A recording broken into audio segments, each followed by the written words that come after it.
Deep analysis, Trump's objectives in Venezuela. Donald Trump's second administration has rapidly intensified pressure on Venezuela since January 2025, framing it as a war on drug cartels while pursuing deeper geopolitical aims.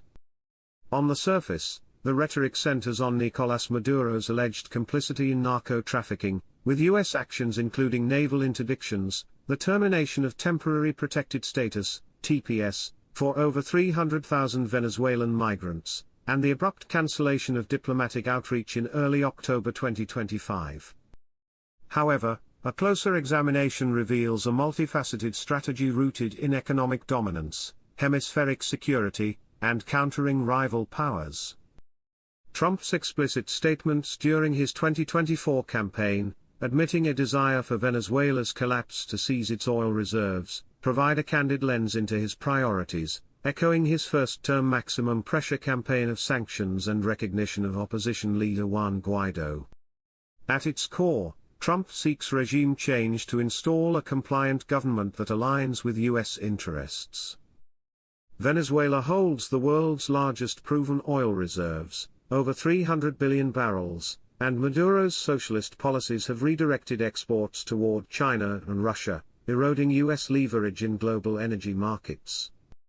A pro-U.S. regime would reopen fields like the Orinoco Belt to American firms, for example, Chevron, which has partial access under Biden-era licenses but faces renewal hurdles, stabilizing U.S. energy prices amid domestic drill pushes. This isn't mere opportunism, it's tied to Trump's America First doctrine, where Venezuela's oil could offset reliance on OPEC Plus and blunt inflation from Middle East volatility. Geopolitically, the drug cartel narrative serves as a pretext for broader containment. Trump views Maduro's alliances with China and Russia as a direct threat to the Monroe Doctrine's spirit, keeping the Western Hemisphere a U.S. sphere free of foreign adversaries. By August 2025, Trump issued a secret directive authorizing Pentagon strikes on Latin American cartels, explicitly targeting Venezuelan operations to weaken Maduro's military and economic base. This aligns with his fixation on migration, ending TPS and demanding Venezuela repatriate prisoners and mental patients, as stated in a September 2025 rally, aims to deter flows northward, but it also pressures Maduro into concessions. Critics, including Venezuelan exiles and progressive analysts, argue this masks imperial overreach, likening it to pretexts for Iraq or Panama invasions. Economically, sanctions have already crippled Venezuela's GDP by 75% since 2013, but Trump's escalation, including threats of secondary sanctions on buyers like India, seeks total isolation. The end game. A fragmented opposition unified under U.S. patronage, potentially leading to asset seizures and a privatized energy sector. Yet, this risked backlash, Venezuelan militias, 8.2 million strong, and asymmetric defenses, drones, coastal fortifications, could turn any intervention into a quagmire, echoing Afghanistan. In sum, Trump's real wants transcend drugs or migration. He envisions Venezuela as a subdued Petro vassal, its resources fueling U.S. primacy while denying Beijing and Moscow a Caribbean foothold. This hawkish stance, unburdened by Biden's multilateralism, prioritizes short-term wins over long-term stability, substantiated by declassified directives and his own admissions. Potential forecast: U.S.-Venezuela dynamics in the near future, Q4 2025 mid-2026.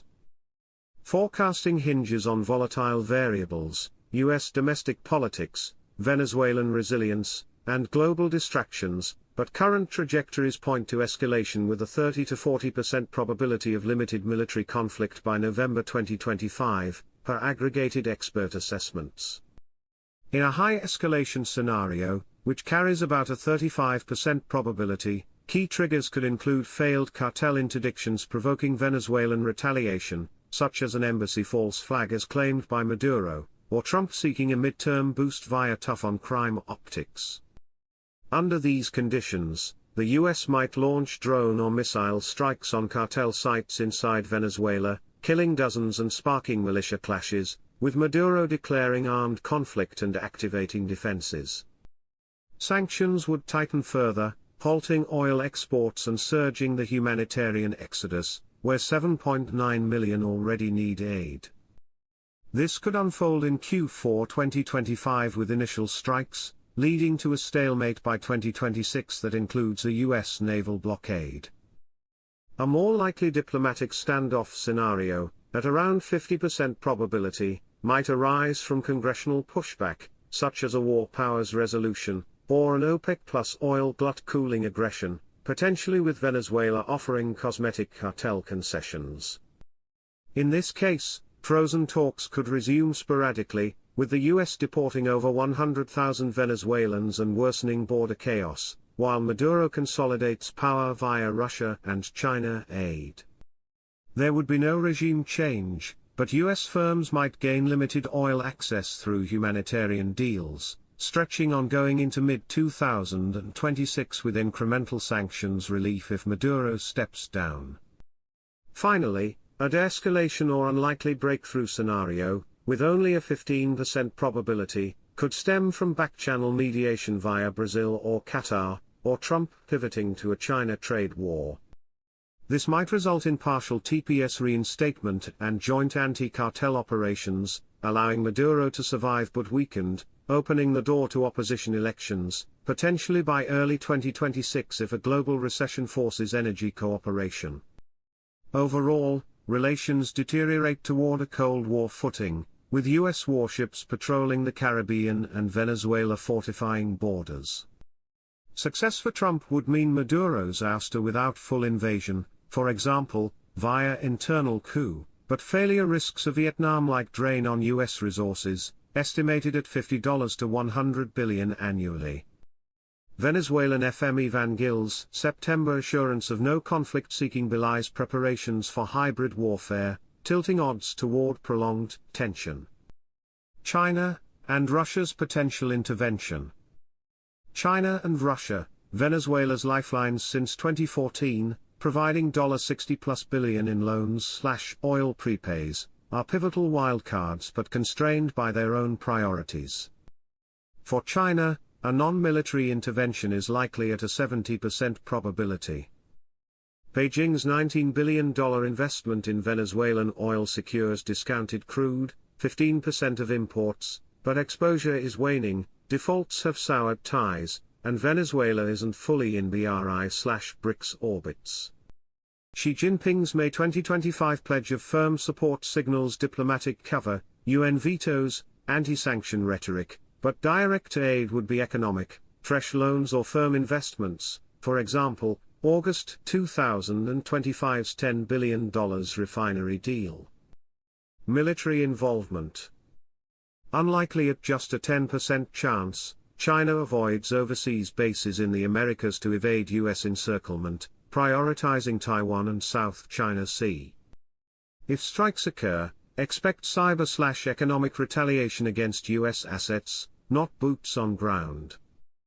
Russia, on the other hand, could take a more assertive but still limited direct role, with a 50% probability of escalation aid. Moscow's May 2025 strategic pact expands arms sales, S-300 systems, Sukhoi jets, and joint drills, viewing Venezuela as an anti-US bulwark. Putin could deploy volunteers or Wagner remnants for cartel ops, as in Syria, but Ukraine drains resources. Russia's Latin American footprint is symbolic, for example, 2025 military diplomacy visits. Full intervention risks NATO backlash, instead, expect propaganda amplification and oil barter to sustain Maduro. In a high-escalation scenario, their combined no-limits axis deters full US invasion by raising costs, for example, petrodollar threats, but neither commits to World War III over Caracas, opting for proxy support that prolongs the crisis. Impacts on Colombia. As Venezuela's neighbor and a US ally hosting 2.8 to 3 million Venezuelan refugees, Colombia faces cascading effects from Trump's policy, exacerbating its own crises. On migration, ending TPS funnels deportees back through Colombia, straining its 10-year protected status program, covering 1.7 million. Conflict could displace another 1 to 2 million by mid-2026, overwhelming Bogotá's $1.5 billion annual costs and fueling urban poverty, for example, Bogotá's refugee slums. For drugs and security, U.S. decertification of Colombia's anti-drug efforts, September 2025, links it to Venezuelan cartels, slashing aid and inviting sanctions. Border clashes rise, for example, Venezuelan troops deployed August 2025, empowering groups like ELN. Petro's total peace with guerrillas falters amid U.S. pressure. Politically and economically, President Gustavo Petro's August 2025 rallies against U.S. intervention highlight sovereignty fears, cooling bilateral ties despite a July binational economic zone with Venezuela. Trade disruptions, Colombia-Venezuela border commerce at $1 billion/year, and refugee labor competition hit GDP growth, projected 2.5% in 2026. U.S.-Colombia coordination on Venezuela, urged in Atlantic Council briefs, could mitigate via joint patrols, but Trump's unilateralism risks alienating Bogotá. Colombia emerges as a buffer state, stabilized by U.S. aid if cooperative, destabilized by spillover if not. Petro's left-leaning stance may pivot toward BRICS for leverage, complicating hemispheric dynamics.